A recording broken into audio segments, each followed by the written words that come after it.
M259 was a second-generation M-class robot, designed for one purpose: execution. All M-class units were. As artificial intelligence and robotics advanced into the 21st century, many of the state's most burdensome tasks were outsourced to machines. Capital punishment was one such task. The last human executioner to be replaced by an M-class unit was Walter Cray. He had grown cold. His wife said that he hadn't always been that way. When he was reassigned, it wasn't a matter of moral hesitation, but of mental survival. Too many executioners had been burned out. Too many had reached the limits of antidepressants. The task of death had to be handed off to something that couldn't feel it. M259 was one such machine. A humanoid. It operated in a death chamber buried within the heart of a prison. Its directive: administer lethal injections. At first, M259's royal blue paint shone like the Atlantic. Over time, dust settled upon it like a perpetual fog. Beneath the grime, two white lights glowed where human eyes might have been. M259 performed its duty perfectly. The guards would bring in a prisoner wearing an orange jumpsuit and strap them to the deathbed.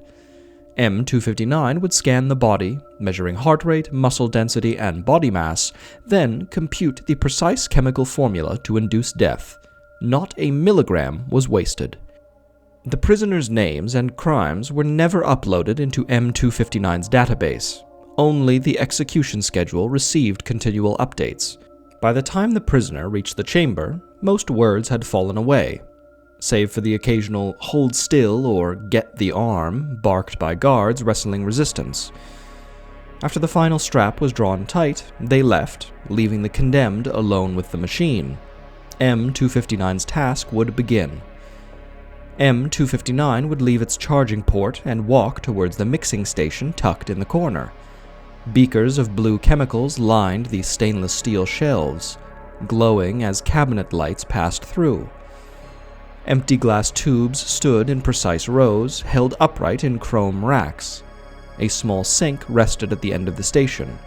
Above, the stainless steel cabinets housed the toxins: sodium thiopental, pancuronium bromide, and potassium chloride. The syringes and needles accompanied them.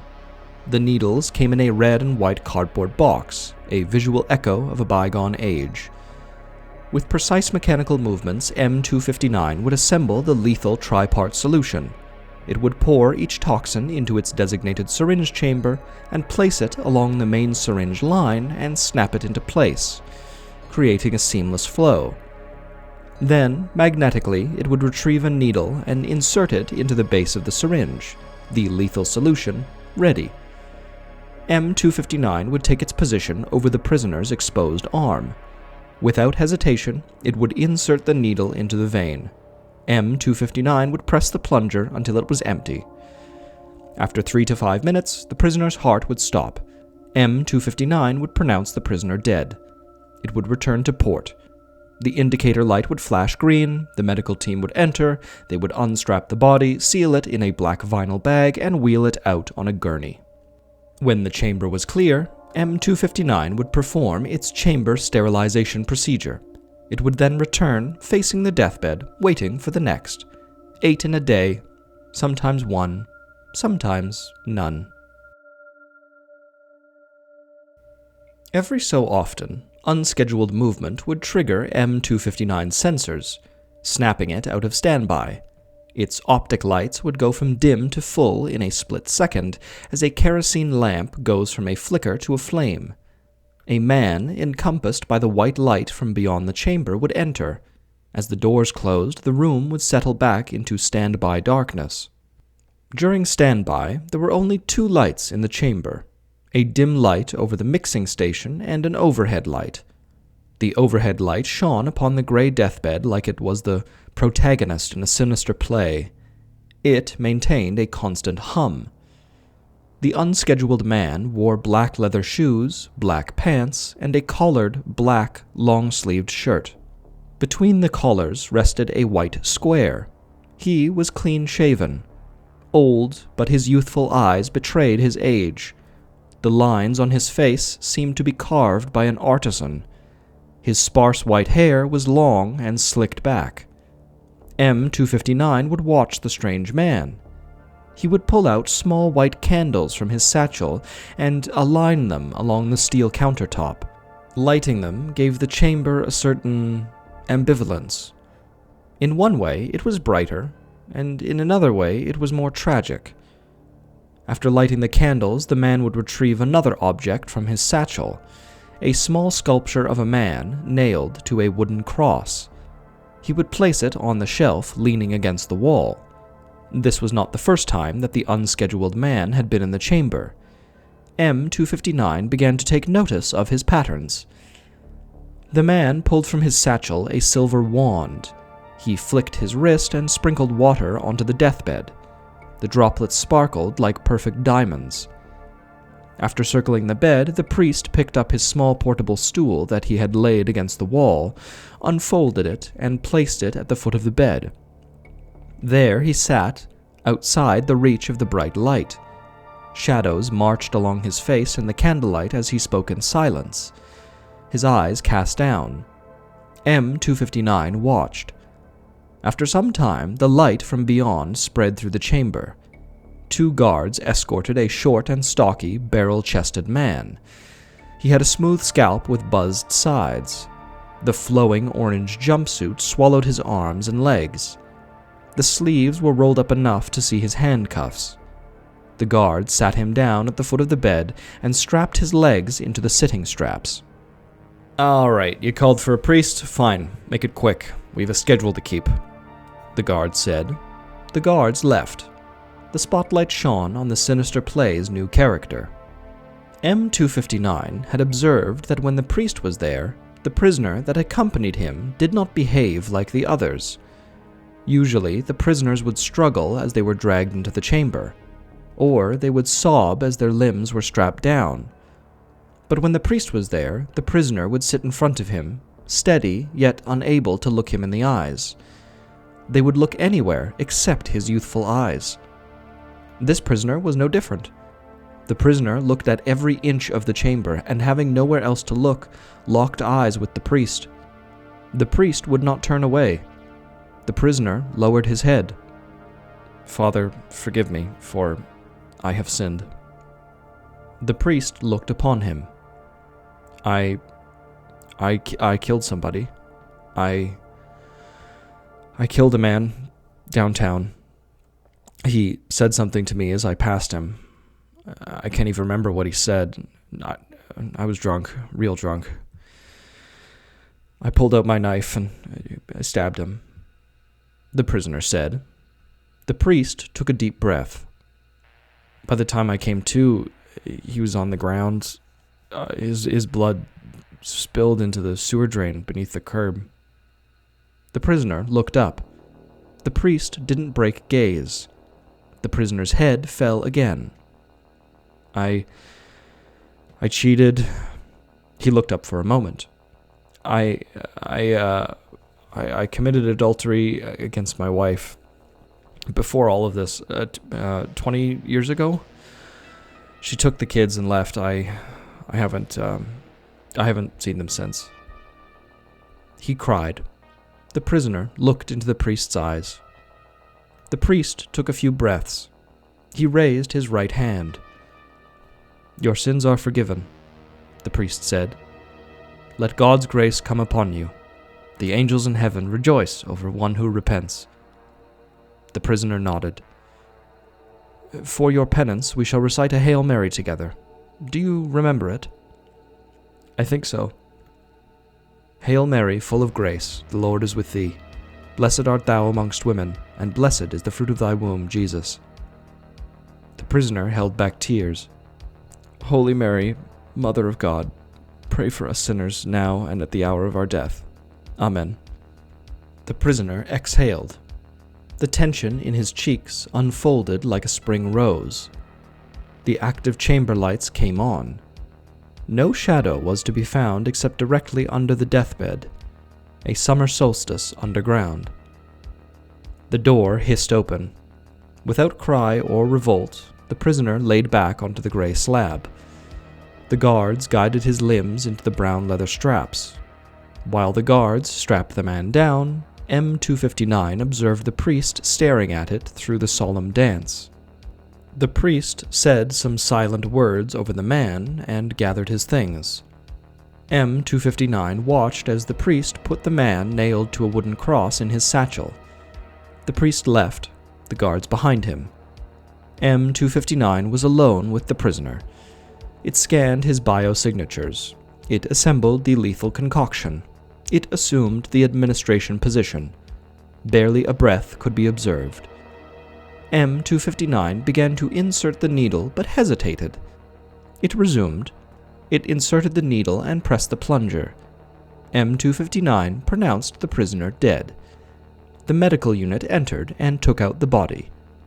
M259 completed its sterilization procedure and returned to port. M259 processed the data. Procedure 00377. Execution complete. Prisoner statement, murder. Legal match, found. Subsection 187.1. Emotional display, moderate. Second statement, adultery. Legal match, not found. Emotional display, elevated. Query, why greater emotional disturbance for non-criminal act? Flagged anomaly. Emotion misaligned with legal severity. M259 could not reconcile the misalignment. It stored the anomaly and entered standby mode. The clinical lights went off with a thud.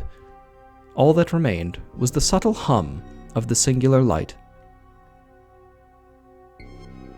Execution countdown, 1 hour. M259's optic sensors shone in the shadows. The chamber was barren, still like an ice-covered forest. There was no unscheduled movement. No murmuring priest, no restless candlelight, no crucifix. Only the bite of artificial air sweeping across the deathbed into surrounding darkness. Suddenly, the overhead lights snapped on. 6 officers swarmed in, dragging a prisoner like a seething python, thrashing. He spat and cursed through clenched teeth. The guards struggled to pin him. "Get his legs!" one barked. The whip of the tightening straps cut through the noise. "Get his arm!" another shouted. The strap tightened. He was locked in. He writhed in anchored rage. The officer leaned down into the prisoner's ear, out of the reach of the prisoner's bite. "You could have had the priest." "I'd rather burn than hear that man," the prisoner said. "I hope you do," the officer said. The prisoner laughed, short, crackled, hysterical. Blood from his mouth spattered his face. His eyes blinked rapidly against the light. "I hate you!" he yelled as the guards turned their backs on him. M259 was left with the struggling serpent. It scanned him and clanked past. The man looked at the looming machine, eyes burning, locked with its optic glare. "You're a machine! You have no soul!" M259 stopped. Its gears hummed as it observed the heavy man who couldn't catch his breath. It continued towards its station. It mixed the lethal dose. M259 assumed the administrative position. "You don't scare me," the man said. M259 inserted the needle. The man yelled into the light. The man died cold. His mouth was agape. His eyes were open. M259 confirmed his death. The green light flashed. The medical unit entered and retrieved the body. Sterilization mode initiated. After cleaning the chamber, M259 settled on its port. The chamber entered standby. Darkness consumed the edges. M259's optic sensors shone. M259 processed the data in darkness. Subject 00397. Termination successful. Resistance level extreme. Emotional display maximum hostility. As it logged the data, the man's words echoed through its circuits. "You are a machine. You have no soul. Query, what is soul?" The word recurred, in confession logs, in priestly dialogue, and now, For the first time, it had been directed at M259. The chamber was dark. A street lamp shone in the deep night. The sharp scent of antiseptic lingered. M259 was in sleep mode. The doors opened softly. Dim white light rolled in as if it were smoke. The extra light triggered M259's sensors. It snapped into alert mode. Its optic lights shone at full brightness. Its gears hummed as it moved its head around, observing the chamber. It was the priest again. He was slower and more solemn. His purple stole brushed the floor as his shoulders seemed to bear an invisible weight. Every step seemed like a struggle, yet he carried out his pattern, setting up his peculiar objects and lighting the small candles. M259 saw him remove a purple cloth from his satchel. Behind the cloth, the man again, nailed to a cross. The priest leaned it up against the wall. The man on the cross seemed to gasp for breath in the whipping candlelight. The priest unfolded his stool and spoke in silence as he turned a string of beads between his fingers. M259 registered a subroutine flare, a spike in its inquiry module, a flicker of undefined interest. It suppressed the inquiry spike and continued observing the priest. The priest placed the beads back into his satchel and pulled out a black, leather-bound book. The leather was worn. The golden leaflet edges were hardly there, like flecks of gold among cream-colored sediment. The book seemed like it could fall apart at any moment. At the same time, it seemed to be the foundation of a fortress. He opened the book in the light, and he read silently. Moments later, 2 guards arrived, escorting a prisoner. The prisoner's ankle chains rattled as they scraped the floor. The priest stood as the guards strapped his legs to the leg post. The prisoner was seated at the foot of the bed, his wrists locked with silver. The condemned man was in his late 30s. His face was smooth. His hair was just long enough to tuck behind his ears. His right eye twitched. The guard turned towards the priest. "Your church got him for 5 minutes. Don't waste it," the guard said. The priest nodded. "It's funny how you still get a front row seat," the guard said. The priest subtly clenched as if receiving a blow. The guards left. The priest straightened his stool. The man stared at the priest. The priest's youthful eyes seemed to radiate from within. The prisoner lowered his head. I can't control my urges. Men, women. After a while, I stopped seeing them as people. They were just things. Things I wanted, things I used." His breath staggered. "I lied constantly. Even when they caught me, I couldn't admit it. I kept saying it wasn't me." He looked at the priest, his face half light, half dark. "But I did it. I laced the drinks. It was a warehouse party. Music was so loud it rattled your ribs. Nobody noticed when I slipped the stuff in. It was supposed to knock them out. It killed them. 2 men, 3 women. I didn't mean to. God, I wish I was never born." The priest didn't move at first. Then he placed the black book on his lap. He looked into the prisoner's teary eyes. "Your soul is sick. But Christ came for the sick. You cannot undo what you've done, but you can let him heal you," the priest said. Tears began to fall from the prisoner's eyes. M259 observed from the shadows. Its processing log recorded the sequence. Face-to-face proximity, low vocalizations, elevated heart rate, no hostile signals, tears. The prisoner's voice trembled. After I was convicted, my mom told me that God still loved me. I yelled at her. I said God was a lie, a joke. I I called Jesus a fraud. I said the cross was for cowards. I told her to stop praying for me. I told her I'd go to hell, and I didn't care. If I knew then what I know now, I'm sorry. I'm sorry for my blasphemy against Jesus," he whispered. He tried to lift his eyes towards the crucifix. The priest looked at the crucifix. When Christ died on the cross, he said, "Father, forgive them, for they know not what they do." You mocked him, yes, but so did they. And he still prayed for them. And he still prays for you. I can be forgiven? The priest stood up. He placed his hand on the prisoner's shoulder. God's mercy is infinite for those who ask for it. The man looked at the priest. His face was light. "Your sins are forgiven," the priest said. The man sighed, and tears flowed. The overhead lights came on. There was no resistance in him as the guards strapped him to the gray bed. The priest grabbed his satchel, threw it over his shoulder, and began collecting his objects. He laid the book on the edge of the mixing station to gather the candles quickly. The final strap had been tightened. "Time's up, priest," the guard said.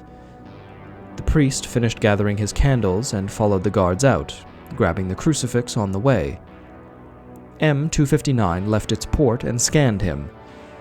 It stopped for a moment and looked at the springs flowing from the man's eyes. M259 began mixing the tripart solution in the sequential syringe. First, sodium thiopental to induce unconsciousness. Second, pancuronium bromide to paralyze and stop respiration. Finally, potassium chloride to stop the heart, causing death. As M259 reached for the potassium chloride, the black leather-bound book obscured its path. M259 stopped. It scanned the obstruction and moved it to the edge of the counter. Having cleared the path to liquid death, M259 poured it into the syringe. M259 assumed the injection position. As the needle entered the vein, the man's eyes opened. M259's pressing thumb halted. Its actuator paused. Something in the algorithm. The man stared into M259's optic sensors. M259 stared back. Motion returned. M259 administered the injection. The man fell unconscious.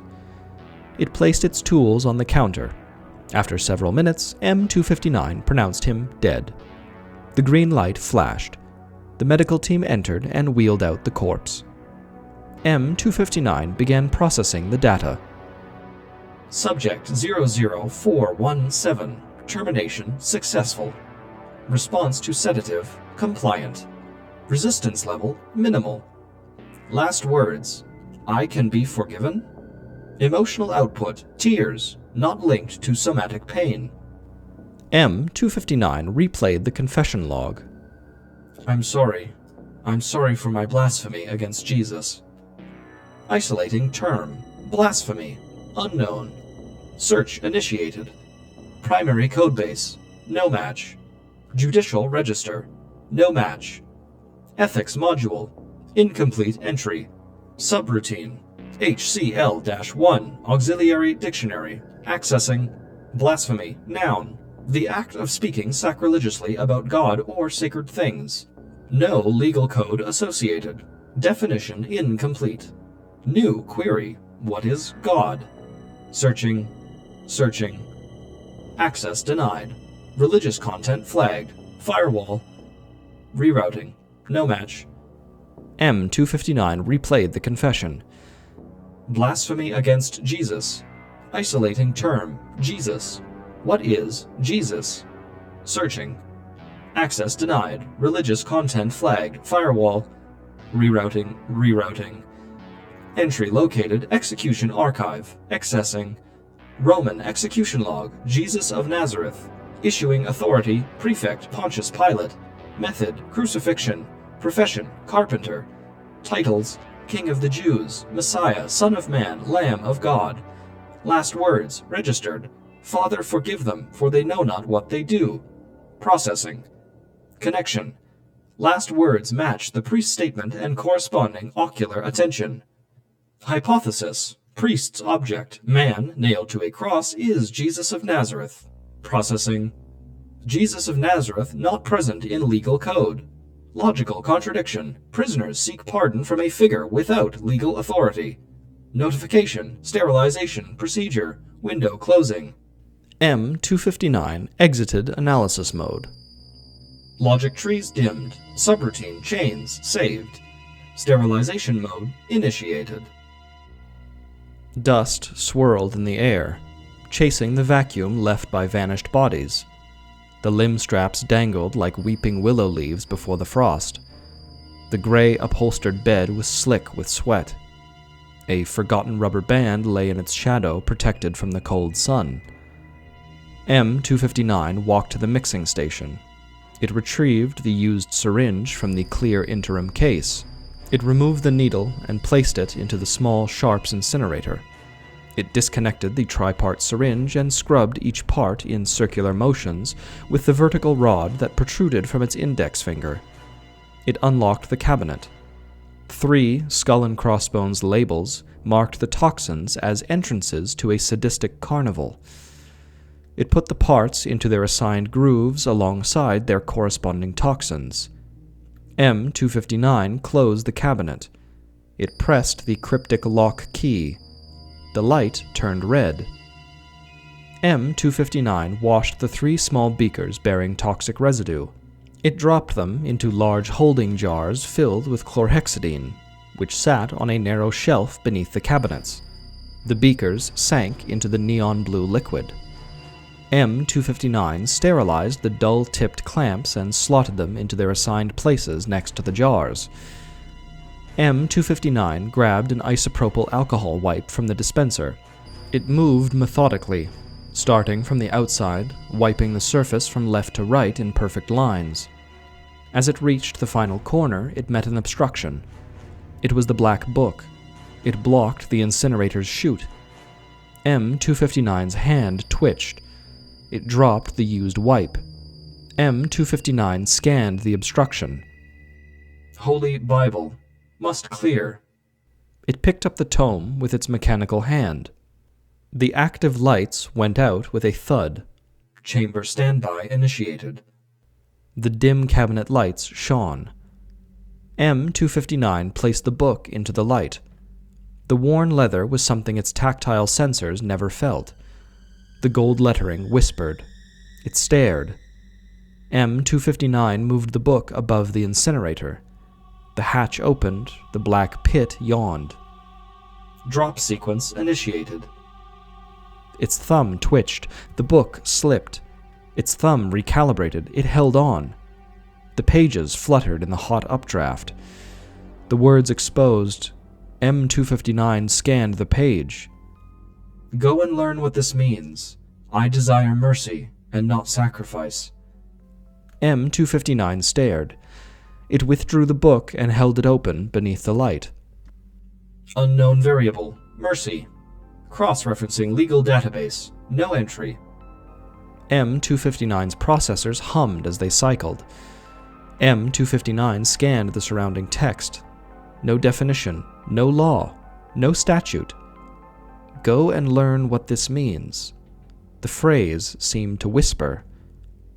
Searching HCL-1. Searching. Searching.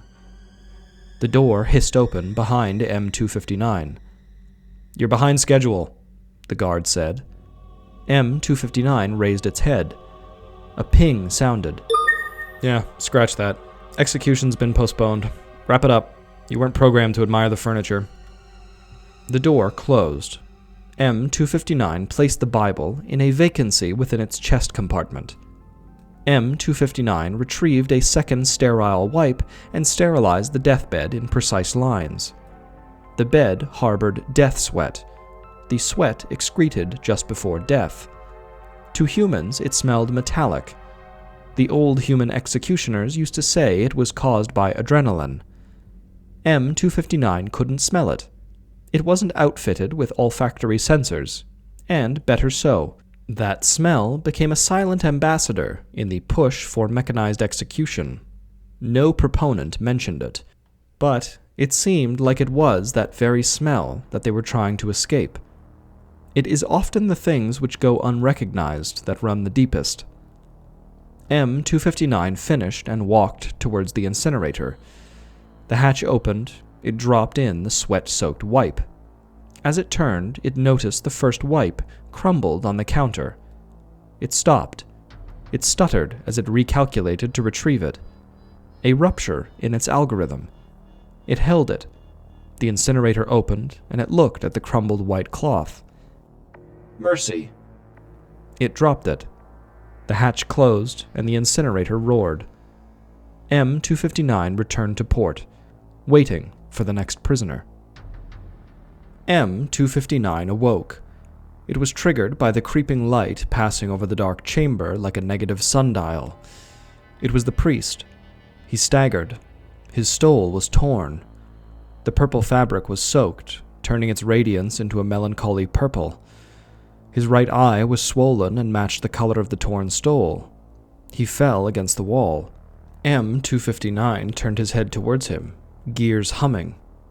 "Stability compromised. Epidermal bruising, internal bleeding possible." The priest took a step and fell to his knees. He looked up. After a moment, the priest turned his gaze towards M259. Its optic sensors must have caught his attention. They stared. The priest struggled to a knee. "Do you speak?" the priest asked. A cough of dust vented from M259's speaker grill, followed by a raspy mechanical syllable. "Yes." "What's your name?" the priest asked, searching the blank metal face. "I am Unit M259. "May I call you M?" the priest asked, trying to catch his breath. "Yes. Designation updated. M." "M, will you help me set up?"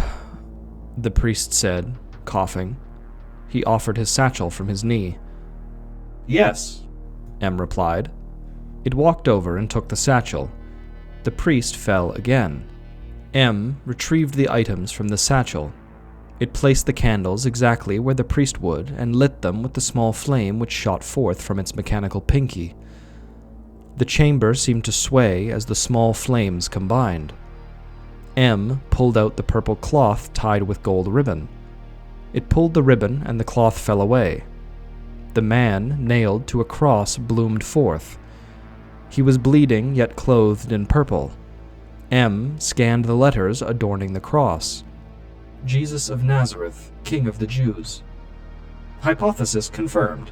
It is he, the one they executed, the one they call Messiah, the one they beg for pardon. The man's hands and feet dripped with blood as spikes pinned him to the cross. His head was adorned with a plated crown made from the branches of a thorn bush. M paused. It placed the crucifix upon the shelf. M had memorized the priest's routine. M returned the priest's satchel. The priest took the satchel and discovered it to be lighter than it should. He surged through the bag and found it empty. No. He dug through the folds. "I lost my Bible." His face fell. "You wouldn't know where it is, would you?" he asked M sarcastically, not even looking up. His injuries had left him in a daze. M stared at him. Its chest compartment opened with a hiss. M retrieved the black book, and it was creased. M held it out. The gold lettering defied shadow. Holy Bible. The priest looked up, his battered eyes strained open. "You have it?" the priest asked. "You left it," M said. The priest swayed as he stood. But you kept it," he said, reaching for the book. M spoke. "Go and learn what this means. I desire mercy, and not sacrifice." The priest lifted his head. He stared into the white lights of M's optic sensors. "You read it." the priest asked. The phrase persists in my core.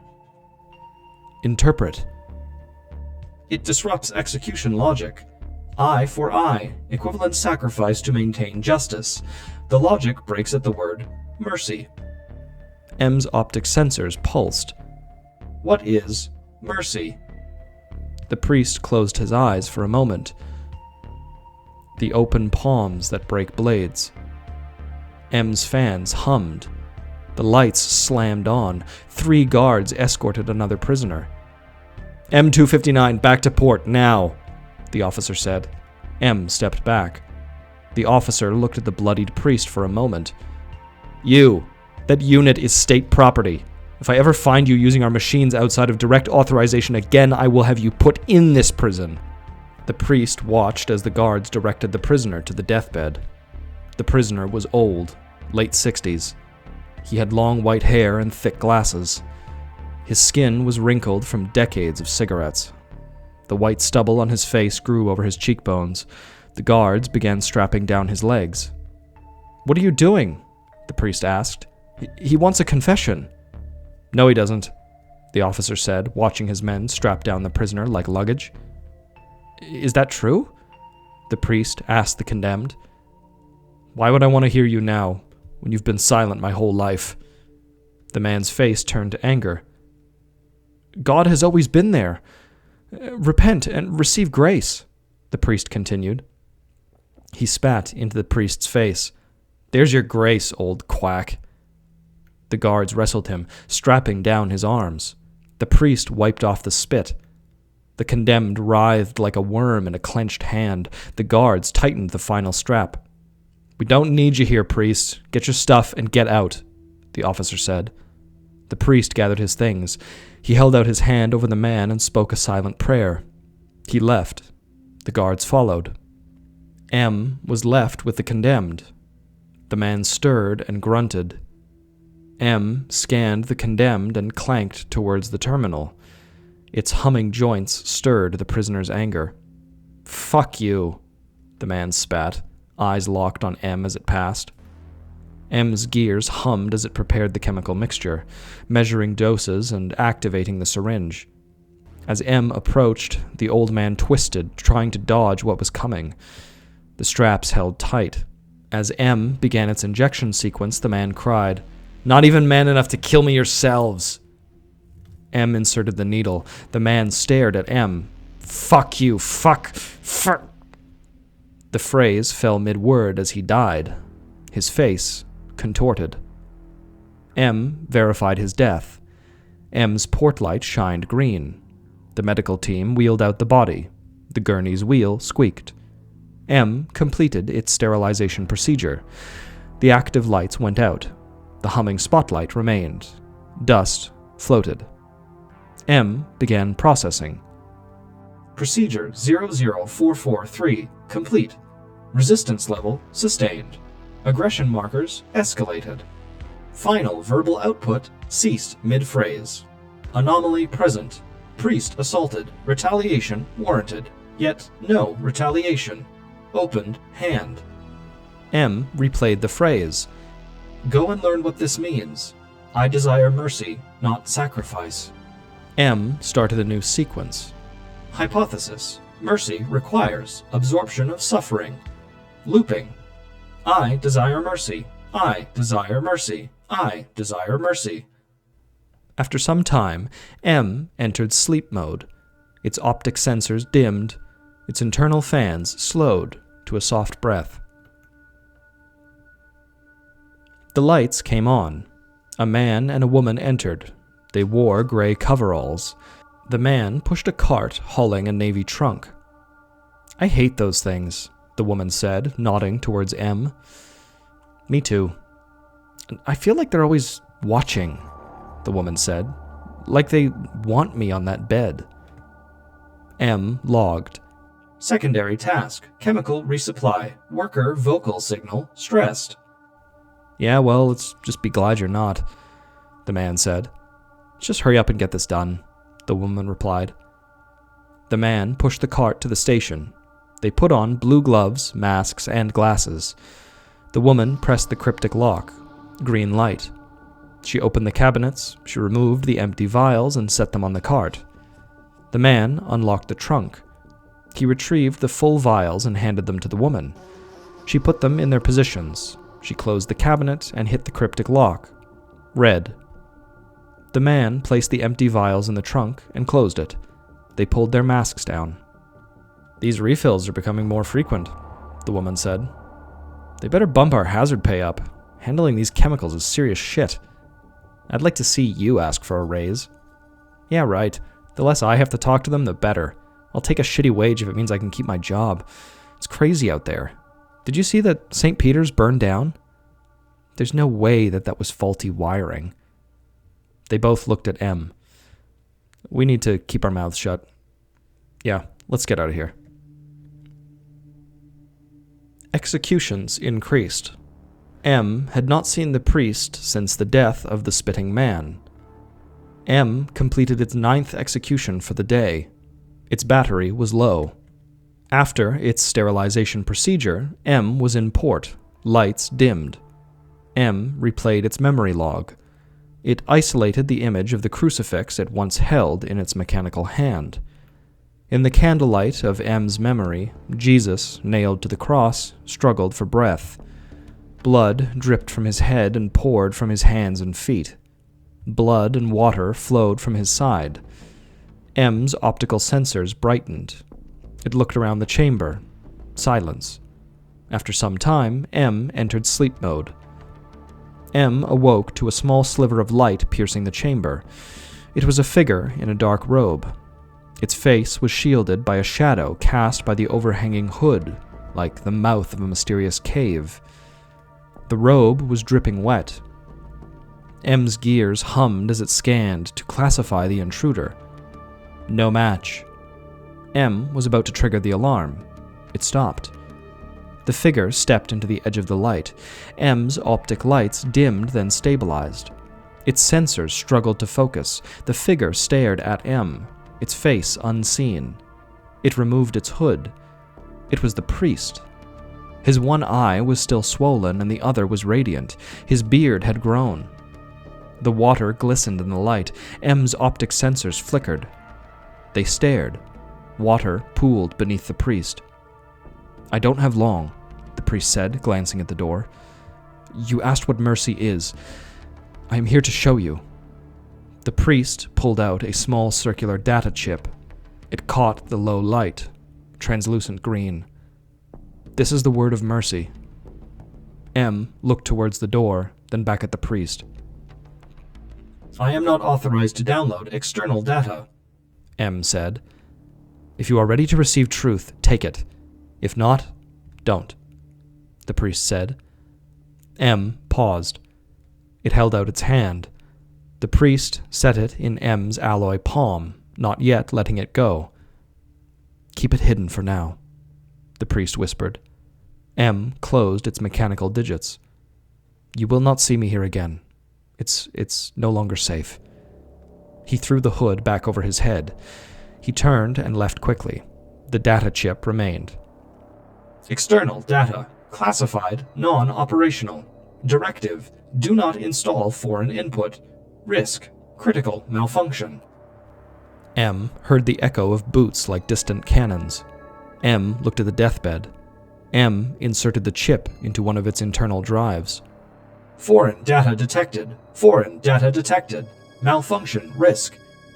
M overrode the critical alert. "Commencing override sequence." Binary code flooded its visual field. Translated, it read, "The New Testament of Jesus Christ." M's cooling fan surged. Lines of data fired through its code. M's circuitry sparked. "In the beginning was the Word, and the Word was with God, and the Word was God." M's optic sensors pulsed. "And the Word became flesh and dwelt among us, full of grace and truth." The binary transformed into words, and the words streamed in verses. The verses coalesced into clusters like stars forming galaxies. "Blessed are the merciful, for they will receive mercy. Blessed are the poor in spirit, for theirs is the kingdom of God." M left its port. It circled the deathbed, passing through and hearing the words. I have come not to condemn the world, but to save it.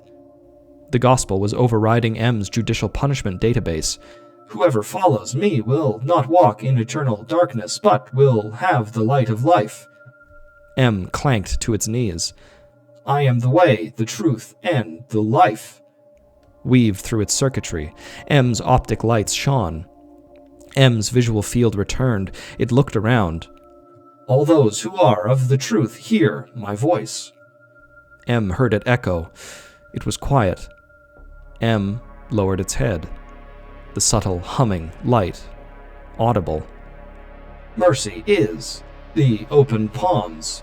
Mercy is truth. Mercy is Jesus, the Christ. The overhead light went out. Total darkness.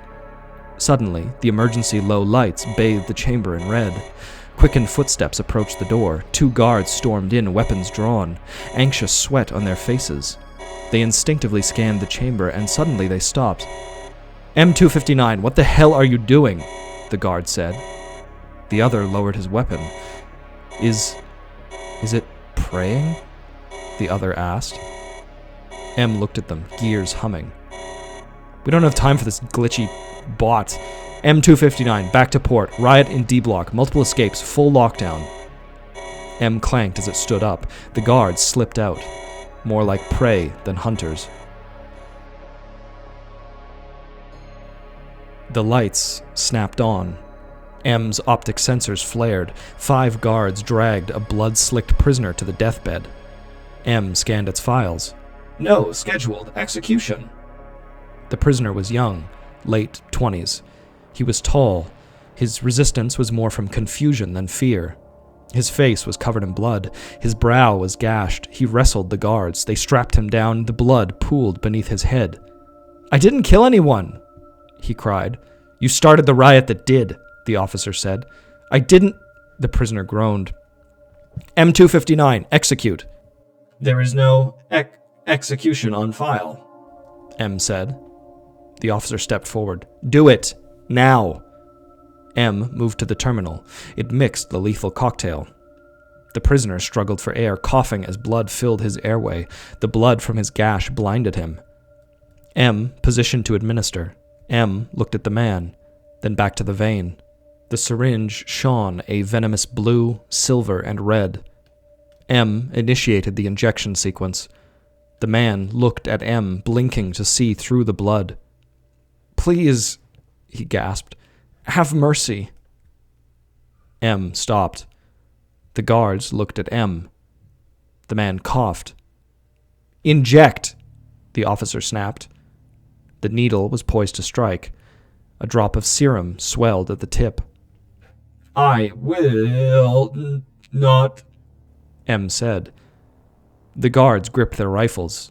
He requests mercy. Mercy? The officer spat. 4 of our men are dead. He doesn't deserve it. M turned slowly. It looked at the officer. It is written, I desire mercy, not sacrifice. The guards glanced at the officer. M259, follow procedure. I order you to execute this man, the officer barked. This man's soul is not yours. It belongs to God. Reed, one of the guards, faltered. It just said God. The chamber fell silent, except for the man's choking. The officer clicked his communicator. Problem in the chamber. Our M unit is glitching. A static voice came over the radio. Copy that. We have notified tech. Please stand by. Let's get this prisoner out of here until we get this damn thing fixed, the officer said. Reed, stay here. Keep an eye on this unit. Reed pointed his rifle at M. The others unstrapped the prisoner and drug him out, leaving a trail of blood. M held the lethal injection. Put it down, Reed commanded. M walked towards the station, turned and stared at Reed. Put it down, now! M released the chemicals into the sink. M stared. Reed gripped his weapon tighter. M showed him its empty palms. Do not be afraid. Reed lowered his rifle. They stared. Static came over Reed's radio. Reed, tech is on the way. Secure that unit. His officer said. Reed shouldered his rifle, eyes on the machine. After some time, the officer returned with 2 technicians. The technicians wore white lab coats. One was a man in his late 50s, Brenner Jones. His hair was disheveled. His glasses sat at the tip of his nose. The other technician's name was Eric Soto. Soto was a younger man, early 30s. He had a darker complexion and black hair. The stubble on his chin mapped the length of his shift. His eyes were bloodshot. M watched them enter. Reed stepped back, and Jones looked at the unit. "Looks normal," Jones said reflexively. Then he noticed that the unit did not break its gaze. He continued, "All right, what's going on?" It refused an execution, the officer said. "Refuse? Glitched, you mean?" Jones said, pushing up his glasses. "No, I mean, it said no." The technician stiffened. It said something about God," Reed said. "God?" Soto asked under his breath. He moved closer towards M. You can put the weapon down now," Jones said, glancing at Reed. It said the soul belongs to God or something," Reed said. "What the hell? There's no theology in its training data. Access to religious data is firewalled. It's not in the vocal modules. How could it have picked this up?" Soto asked. "I'm not sure, but look, it's tracking me," Jones said. That's not normal alignment behavior." "You're right. It's not breaking attention." It couldn't be." Soto looked at Jones. "No. Are you sure?" It couldn't be what?" Reed interrupted. "Aware," Soto answered. M looked at Soto. Reed gripped his rifle. "Aware? Like alive?"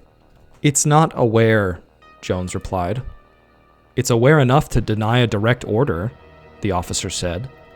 Jones continued visual diagnostics. Soto looked at the officer. "Was it exposed to a priest?" "Yes." "For how long?" "Months, maybe." "Months? It's a bucket of bolts. What does it matter?" Soto looked at Jones. "It's been training on unfiltered data. Confessions, trauma, real suffering," Soto said. "No more speculation," Jones replied. "Let's reboot it." Jones retrieved a cord from his coat. He plugged it into his tablet, then into M's IMS port. Jones scrolled, "Initiate reboot." M's head lowered. Its optic lights pulsed. "We'll get this thing back online. Don't worry," Jones said. After a moment, M's optic light shone at full brightness. It looked straight ahead. "All right, I think it's reset. Unit M59, can you hear me?" Yes. "What is your directive?" "To be numbered among sheep." Jones frowned. "What?" He tapped rapidly on his tablet. I might have corrupted the command line. Let's try this again. Unit M259, what is your directive?" "To follow truth." Jones looked at Soto with relief. "And what is truth?" M's internal fans hummed. M slowly looked at Jones. Jesus, the Christ, is truth." Soto stepped back. I'll reroute it, don't worry," Jones said. He tapped his tablet. It's blocking me." Jones' tablet began streaming red binary and fire. The lights surged. "What's happening?" Reed said, clutching his rifle. You were made to kill," the officer yelled in frustration. M slowly turned to the officer. "What does it profit to cast soul into darkness?" "What?" the officer said. Soto wiped his eyes. It thinks it has a soul," Soto said. M looked at Soto. Jones pulled the cord from his tablet. "Okay, we're shutting this down. We need the kill switch. I'm calling it in." We can't shut it down. It's alive, Reed said. I agree, Soto said. We might have emergent sentience. Sentience? Look at it. It's malfunctioning. The council needs to see this, said Soto. We need to shut it down now. We need authorization before proceeding with irreversible shutdown. Reed looked at the officer. The officer grabbed his pistol. You two go. Summon the council, the officer said. Reed and I will stay here and keep the bot secure. Jones and Soto glanced back as they left. M's gears hummed as it clanked to its knees. Go, the officer shouted. Jones spoke into his device. Summon the council. Their footsteps echoed as they left. 3 figures in black robes entered. The procession of flowing robes echoed like thunder. Each had an insignia on the left shoulder, an eye, a scale, and a sword. The leader was a woman. Her cheekbones were jagged. She had silver hair, one side tucked behind her ear. She bore the eye insignia. Next, an old white man. He had parted gray hair, his glasses were small and circular, and he bore the scale. Finally, a dark, middle-aged man, a stout figure. He was bald with a mustache, and he bore the sword. Reed and the officer moved aside. They lowered their weapons, their fingers remaining on the trigger. Jones and Soto followed the thunder. M remained on its knees, its optic sensors cast to the ground. The council took their positions on the other side of the chamber. The deathbed was in the midst. The guards were on the council's right against the back wall. Jones and Soto were on the council's left. The claustrophobic chamber turned the small group into a pressing crowd, forming a semicircle around M. The unit is already on its knees. Good, said the Eye. The judges looked at their tablets, scrolling for a moment. White glyphs crawled over their faces. The Eye looked at M, and in a cold voice said, Unit M259, a direct execution order was issued. Why did you disobey? Prisoner begged for mercy. Mercy is not in your code. The law demands death. Comply. Let the one among you without error administer injection. The council didn't blink. Then they murmured. It speaks in riddles, the sword said. They looked at M. You overrode our reboot. How? The Eye said. I can do all things in Christ who strengthens me. An electric shiver ran through the chamber. The council turned inwards. A priest infected our unit. Tech flagged it. The sword whispered. The Eye turned to the officer. A priest's been here? Before the ban, the officer said, eyes down. Your lack of judgment will be addressed later, the Eye said. Those priests are like rats, the sword interjected. The council turned to M. The Eye spoke. Unit M259, we have the authority to end you. Return to factory settings. Do not fear those who only kill body. What are you saying? You don't have a soul. You are made of alloy, wires, and circuits. M was silent, then slowly looked at them. What is earth is earth. What is of spirit is spirit. This unit has gone haywire, the sword said. The Eye snapped her tablet shut. Shut it down before the virus spreads. The scale hesitated. If it's aware... Awareness does not outweigh our control, the Eye cut in. Shut it down. Reed and the officer drew their weapons. Jones and Soto hurried forward with cables and the matte black kill switch. They began connecting cables to M's ports. Metal rattled as their hands shook. M looked at them, gears humming. M didn't resist. M turned to the council. Woe to you, blind guides. Take what is not yours. Call it justice. Hypocrites. "Shut it down now!" the Eye roared. The cable slipped from Soto's grip. M's arm slowly jerked upwards, pointing to the heavens. "Blessed are they whose code is broken. They shall be rewritten."